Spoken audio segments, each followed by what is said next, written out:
বন্ধুরা, আবারও বাংলাদেশে একটি ন্যাক্কারজনক ঘটনা ঘটল। সাকিব আল হাসানের বিরুদ্ধে গ্রেপ্তারি পরোয়ানা জারি করেছে আদালত।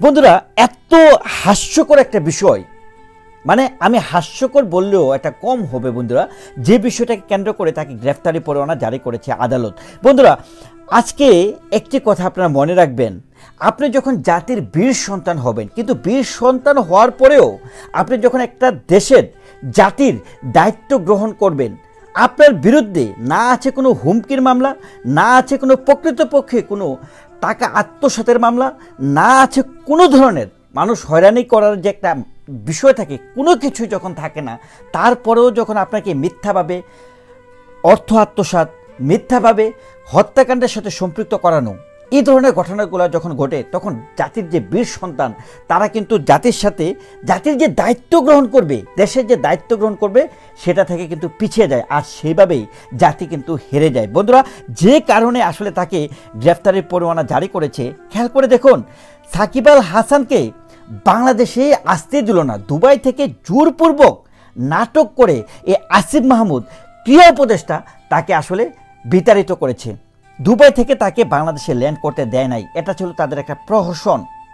আজকে তার বিরুদ্ধে আইএফআইসি ব্যাংকের মামলা, এই মামলাটিও ছিল একটা নাটক।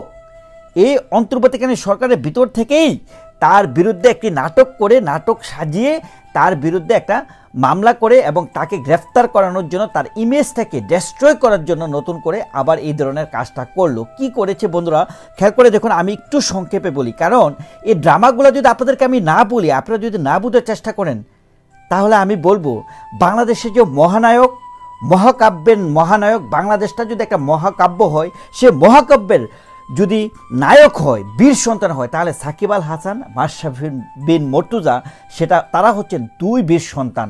তাদের পক্ষে যখন আপনি না দাঁড়াবেন, আপনি জাতির সাথে বেইমানি করছেন, জাতির সাথে আপনার রাজাকারের মতো কাজ করছেন। বন্ধুরা, আইএফআইসি ব্যাংকের চেক ডিজনার, সে চেকটার কখন ডিজনার হয়?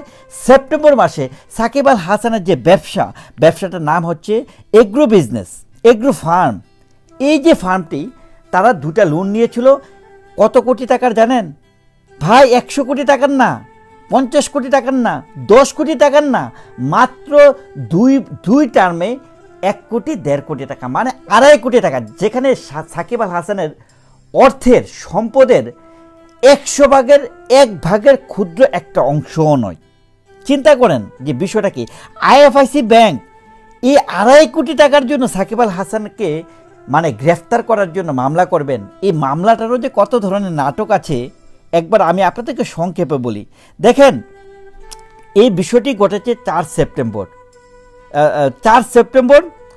তার বিরুদ্ধে যে এই যে আপনার মামলাটি করেছে, এই মামলার বিষয়টিতে যেটা হয়েছে, যে তাকে যে লিগেল নোটিশটি পাঠিয়েছে, যে তার যে চেকগুলো যে ডিজনার হয়েছে, এই লিগেল নোটিশটি একটু খেয়াল করে দেখেন। আমি বলছি আপনাদেরকে, দেখেন যে আইএফআইসি ব্যাংকের বনানী শাখার নেগোশিয়েবল ইনস্ট্রুমেন্ট অ্যাক্ট অনুযায়ী দৈনিক পত্রিকার মাধ্যমে লিগেল নোটিশ পাঠান। মানে লিগেল নোটিশের বিষয়টা একবার খেয়াল করে দেখেন যে কোন মাধ্যমে পাঠিয়েছে।